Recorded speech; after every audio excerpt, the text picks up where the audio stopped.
¿Cómo está mi hermana? Dios le bendiga grandemente. Nuevamente Dios nos da la oportunidad de poder reactivar estos devocionales.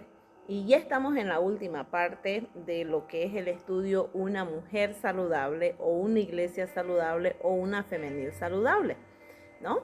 Estuvimos viendo de que los síntomas de una mujer saludable es, en primer lugar, aquella que persevera en la enseñanza. En la enseñanza no de hombre humano, sino de la palabra de Dios. ¿Ya? La palabra de Dios es la regla de nuestra fe y también es la regla de nuestra conducta. En anteriores devocionales estuvimos estudiando los mandamientos y los mandamientos realmente están ahí para poder normar nuestra vida, ¿no? Normar nuestra vida. Muy bien.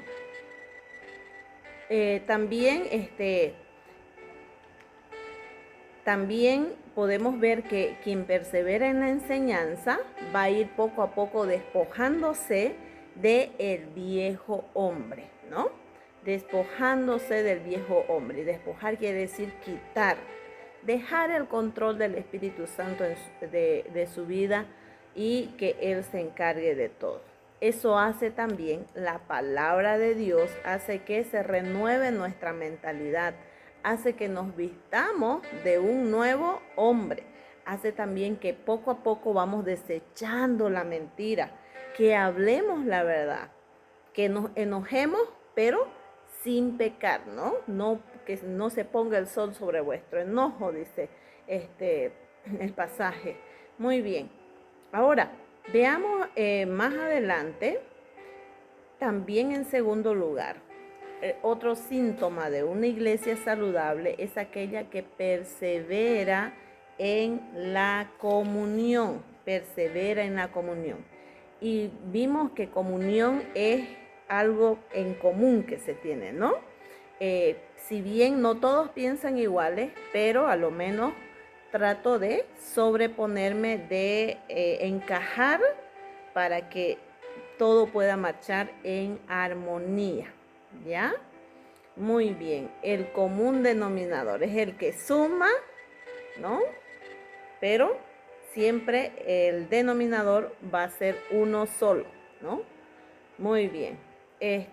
También en tercer lugar vimos de que una iglesia saludable es aquella que persevera en el culto, ¿no? Y aquí en Hechos 2:42 dice perseveran en la doctrina, ya vimos, en la comunión unos con otros, en el partimiento del pan, ¿no? En el culto, esto habla de congregarse, no dejando de congregarnos como algunos tienen por costumbre. Muy bien. Y también una iglesia saludable es aquella que persevera en la oración. Y esto es lo que vamos a ver en esta hora, ¿ya? ¿Qué es la oración?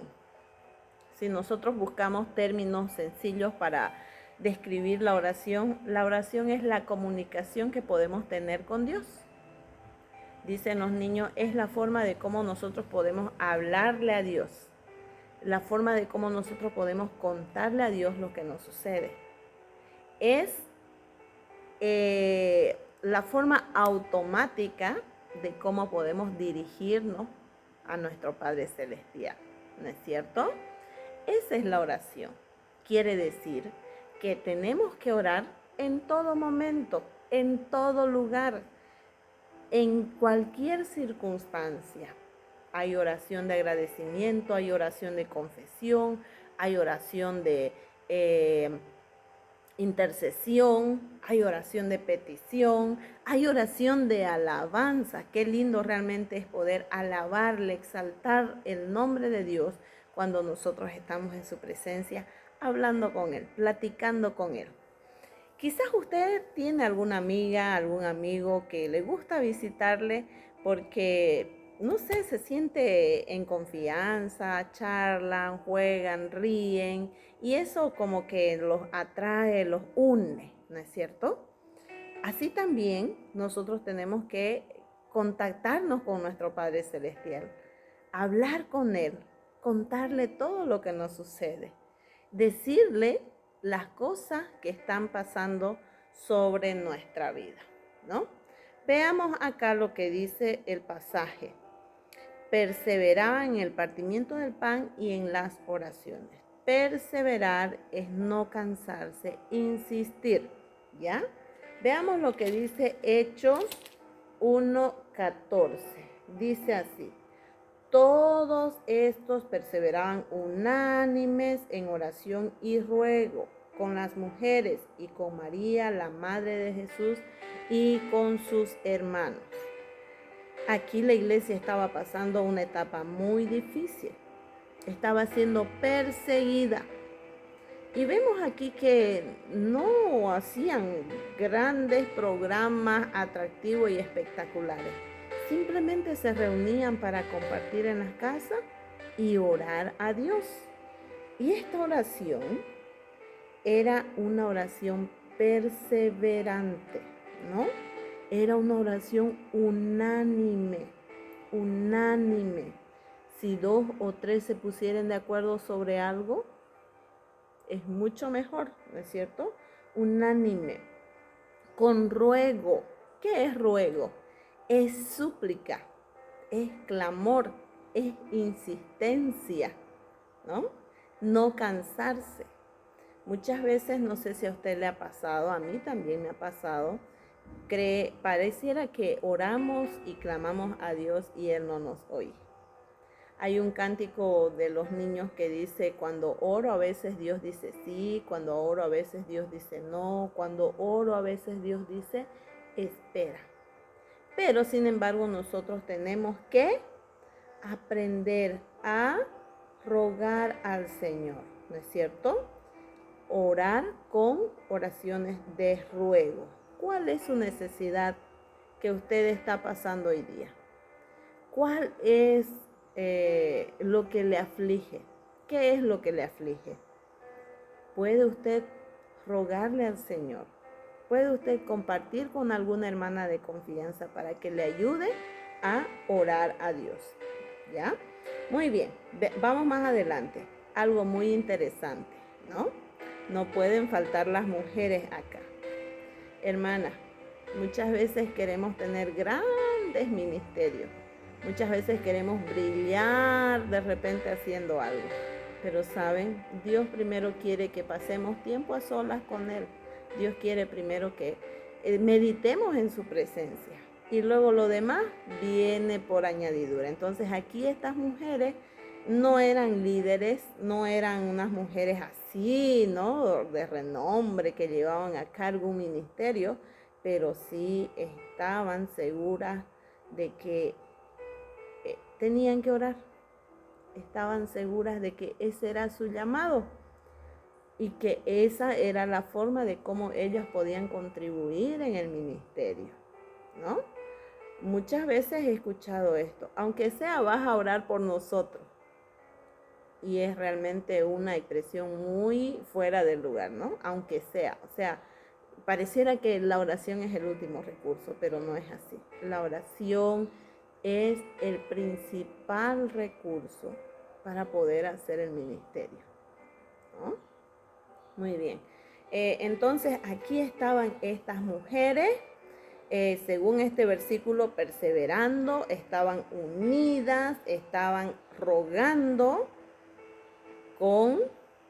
a Dios con los hermanos que estaban reunidos, los que se juntaban para estar ahí en la casa, ¿no? De María, la madre de Jesús. También vemos en Hechos 3:1 de que se reunían en el templo a la hora novena de la oración. Había una hora fijada, ¿no? Para orar. Algo que me agrada mucho y quisiera realmente que pueda ser una disciplina en mi vida. Allá en Guayaramerín, en la librería La Palabra, a las 3 de la tarde es su tiempo para orar juntos, los que hacen el ministerio en ese lugar. Y realmente eso es muy importante poder hacerlo, ¿no? Que sea un tiempo apartado, reservado, especial para eso. Vemos también de que oraban en el templo.